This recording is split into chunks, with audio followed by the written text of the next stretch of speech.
Hello, hello, hello, friends. Nicholas here with DIVO, TED Talks, Devoted Talks, where we take ancient wisdom and practices through a modern lens and experience to help you and those you love in suffering, in, around, and beyond you, and those you love.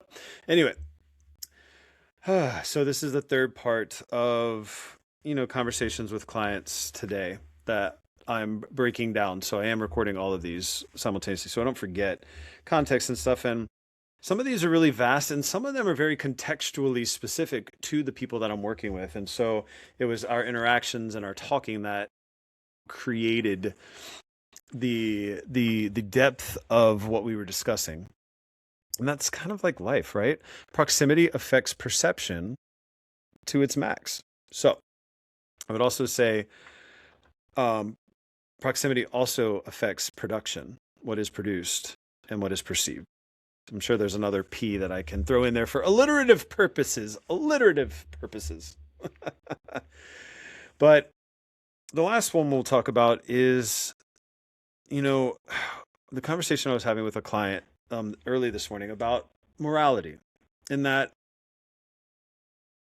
we were specifically talking about political divide and we were talking about things and, he's on one side of the aisle and then I, with him, am against the other side of the aisle, but I am not really with either side of the aisle. I don't believe in a two-party system, and I don't think that it works well. I think that a three-party system is much better, much like our three pieces of government. But anyway, I digress.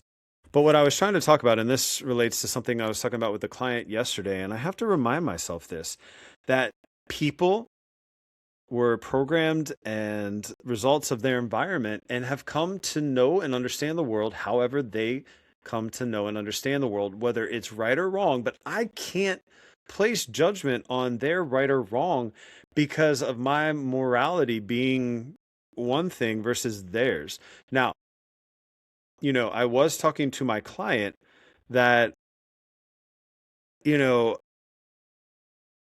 there are things morally that, we as society agree on for the most part, but it's not ubiquitous. He made a statement that, in the law, there's certain things that are just known to be wrong, like killing, raping, etc. And I was like, yes, under the law. And I said, but not everybody ascribes to that. And in the same way. And he was like, all of society recognizes these. And I was like, no, they don't. You can't make a sweeping statement like that because it's not true. Because there are different groups of people who view life and death differently. And so their thoughts about that don't actually line up in the same way. And to, denounce them as less than or, not even acknowledge them at all is part of the problem. And I don't mean that in a you're a problem kind of way, but in a solution-based mindset, pushing people away or denying certain aspects so that you can prove your point isn't going to be helpful and really is creating more of a problem in the long run. Now, that being said, we, for the most part, legally and constitutionally agree upon certain frameworks and things, but our whole system is predicated on representation that we as a people choose so that laws can be facilitated in greater thresholds to help us live and function better as a society. That's not really what's happening right now. But again, I'm not going to get into all of that. But to me, especially right now, the right and left side of the aisle seem to be feeling the same things about each other with slightly different details, but the feelings are the same. And to me, if the feelings are the same, then it's really just the same thing, right? I mean, nuance is great, but nuance is only needed because of the physical world being a kaleidoscope of consciousness and projections and expressions. But I get angered by the fact that, for instance, both groups are using money to build facilities to house or to keep migrants in. One is to place children that have been displaced from parents for whatever reason, and another potentially is just to get people out of the country. And my client said, well, one is humanitarian and the other is racist or bigoted or nationalist. And I said, well, one person's humanitarian isn't another person's, right? Like, we can't agree on that right now. We don't have a firm foundation on which one is better or which one we as a society prefer, because some people believe that a humanitarian crisis is the fact that there's all of these quote unquote undocumented people in the country. And so they need to go because they're not supposed to be here. And in their minds, that is humanitarian aid. But if both people think that that's humanitarian, what's going on here? And so it's hard in this current climate to really see what's going on, because a lot of the arguments are the same. It's just the details that are different. And so what we haven't really come to a conclusion on is what will make all of our lives better, because we keep voting in a two-party system for groups that have only about half of the support of the United States. Like, nobody's winning by a landslide anymore, even if they say they are. So what does that mean? It means that every 4 years or 8 years, only half of the country is being taken care of or represented.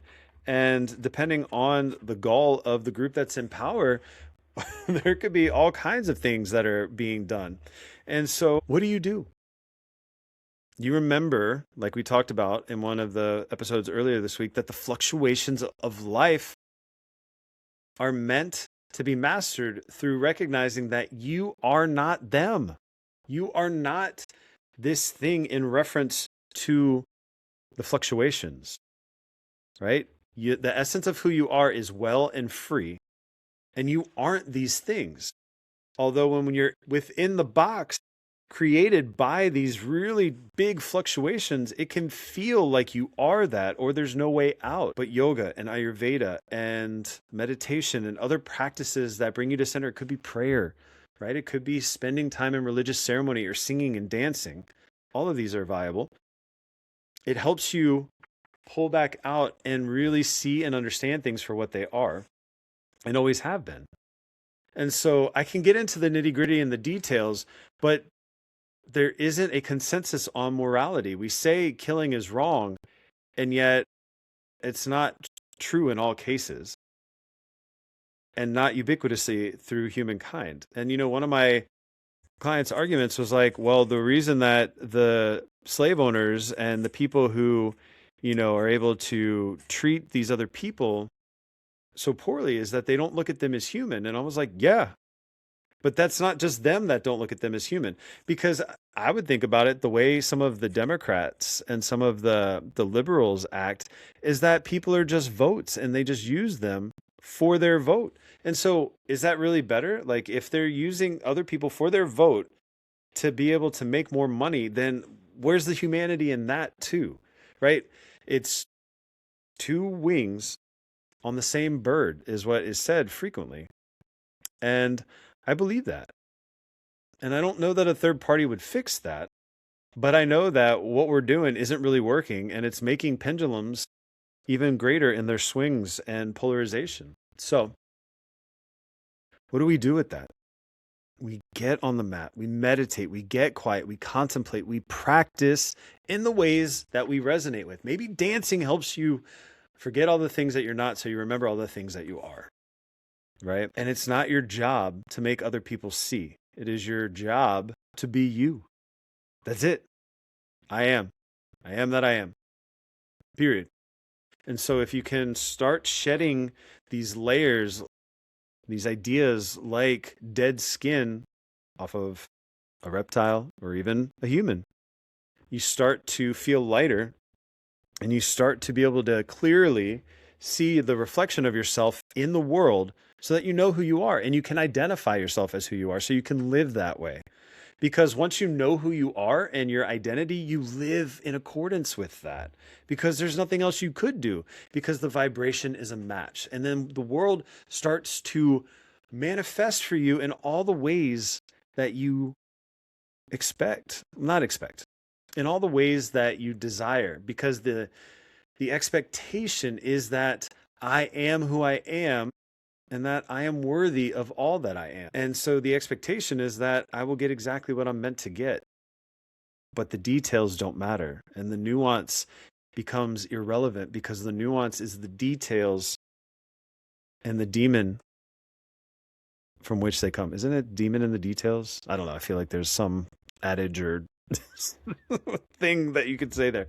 And this one's going way longer than I thought. So, my friends, just remember you have always been that viewer behind your eyes, perceiving, receiving, and putting out into the world. And if you took away all the details of life, what would you be then? What you've always been, consciousness. So, my friends, be well and be free.